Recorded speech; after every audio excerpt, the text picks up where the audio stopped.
ಪರಿಚಯ ಮಾಡುತ್ತೇನೆ. ಪುಸ್ತಕದ ಹೆಸರು ಬಹುಮಾನಗಿಂತ ಗೂಡು. ಕಥೆಯನ್ನು ಬಿಡಿಸಿದವರು ನೀಲಾಂಬರಿ. ಚಿತ್ರಗಳನ್ನು ಬಿಡಿಸಿದವರು ಕವಿತಾ ಸಿಂಗ್ ಕಾಳೆ. ಇದರಲ್ಲಿ ಬರ್ತಕ್ಕಂಥ ಪಾತ್ರಗಳು ಕಾಗೆ, ಜನರು, ಅರಮನೆ, ಚಿಟ್ಟೆ. ಕಾಗೆ ನಗರದಲ್ಲಿ ಓಡಾಡುತ್ತದೆ. ನಾನು ಓದುತ್ತಿರುವುದು 4ನೇ ತರಗತಿ. ನಾನು ಒಂದು ಪುಸ್ತಕ ಪರಿಚಯ ಮಾಡುತ್ತೇನೆ. ಪುಸ್ತಕದ ಹೆಸರು ಪುಟಾಣಿ ಬೆರಳೆಗಳು. ಬರೆದವರು ಶೀಲಾಧೀರ್.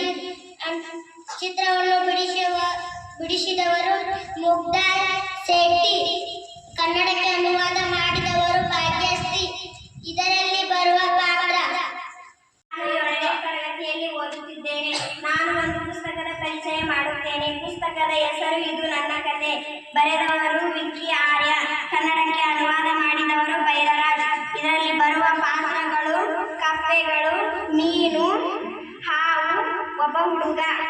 ಇದರ ಸಾರಾಂಶ: ಒಂದು ನದಿಯಲ್ಲಿ ಒಂದು ಕಪ್ಪೆ ವಾಸವಾಗಿತ್ತು. ಅದು ದಿನನಿತ್ಯ ಈಜಾಡುತ್ತಾ ತುಂಬಾ ಸಂತೋಷವಾಗಿತ್ತು. ಒಂದು ದಿನ ನದಿಯ ದಂಡೆಯಲ್ಲಿ ಕುಳಿತುಕೊಂಡು ಈಜಬೇಕೆಂದು ಯೋಚನೆ ಮಾಡುತ್ತಿರುವಾಗ ಅಲ್ಲಿಗೆ ಒಂದು ಹಾವು ಬಂದಿತು. ಆ ಹಾವು ಕಪ್ಪೆಯನ್ನು ತಿಂದಿತೋ ಅಥವಾ ಇಲ್ಲ ಎಂದು ತಿಳಿದುಕೊಳ್ಳಬೇಕಾದರೆ ಗ್ರಂಥಾಲಯಕ್ಕೆ ಹೋಗಿ ಈ ಪುಸ್ತಕವನ್ನು ಓದಿ. ಪುಸ್ತಕದ ಹೆಸರು ಅಪ್ಪಕ್ಕ. ಕಥೆಗಳನ್ನು ಬಿಡಿಸಿದವರು ಶ್ರೀರಥ ರಾಧಾಕೃಷ್ಣನ್. ಚಿತ್ರವನ್ನು ಬಿಡಿಸಿದವರು KP ಮುರಳೀಧರನ್.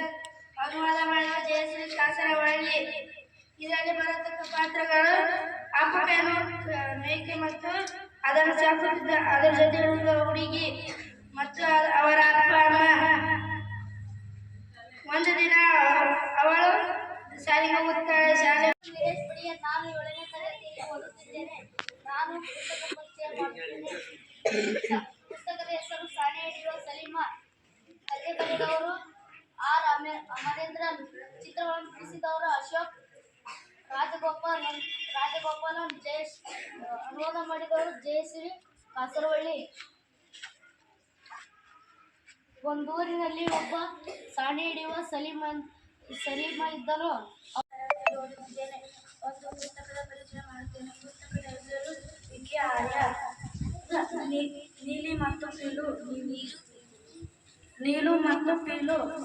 ಇದನ್ನು ಬರೆದವರು ವಿಕ್ಕಿ ಆರ್ಯ. ಅನುವಾದ ಮಾಡಿದವರು ಭಾರತಿ ಮೋಹನ್ ಕೋಟೆ. ಇದರಲ್ಲಿ ಬರುವ ಪಾತ್ರ 2 ಕರು ಮತ್ತು ಸೂರ್ಯ. ಸಾರಾಂಶ: ಮಳೆಯ ನಂತರ ಒಂದು ನದಿ. 2 ನಾನು 4ನೇ ತರಗತಿಯಲ್ಲಿ ಓದುತ್ತಿದ್ದೇನೆ. ನಾನು ಒಂದು ಪುಸ್ತಕ ಪರಿಚಯ ಮಾಡುತ್ತೇನೆ. ಪುಸ್ತಕದ ಹೆಸರು ರಾಣಿಯ ದೀಪ. ಪಾತ್ರಗಳು ರಾಜ, ಮಹಾಪೌರ, ದಾಸಿ, ರಾಣಿ, ಅಗಸ, ಬಡಗಿ, ರೈತನ ಮಗಳು ಮುಂತಾದವು. ಸಾರಾಂಶ: ಸೈನಿಕ ಮಹಾರಾಜರು ಸಭೆಗೆ ಆಗಮಿಸುವರು. ರಾಜಾಧಿರಾಜ ಮಹಾರಾಜರಿಗೆ ಜೈ. ನಗರದ ಮಹಾಪೌರ ಮಹಾರಾಜರಿಗೆ ವಂದನೆಗಳು. ರಾಜ ಆಸೀನರಾಗಿ ಇಂದಿನ ಸಭೆಯ ವಿಷಯವೇನು? ಮಹಾಪೌರರೇ, ಮಹಾಪೌರ, ಒಂದು ಮಾತು ಕೇಳಬಹುದೇ ಒಡೆಯ? ಕೆಲವು ದಿನದಿಂದ ಮಹಾರಾಣಿಯವರು ನೀರು ಸಹ ಕುಡಿಯದೆ ಮಲಗಿರುವರು ಎಂಬ ಮಾತು ಕೇಳಿದೆ. ಅವರಿಗೆ ಏನಾಗಿದೆ ಮಹಾರಾಜರೇ? ರಾಜ: ರಾಣಿಗೆ ಬಹಳ ದುಃಖವಾಗಿದೆ. ಮಹಾಪೌರ: ಅವರಿಗೆ ಯಾವ ದುಃಖ ಅರಸರೇ? ರಾಜ: ರಾಣಿಯ ಬಳಿ ಒಂದು ಸುಂದರ ಗಿಳಿ ಇದೆ.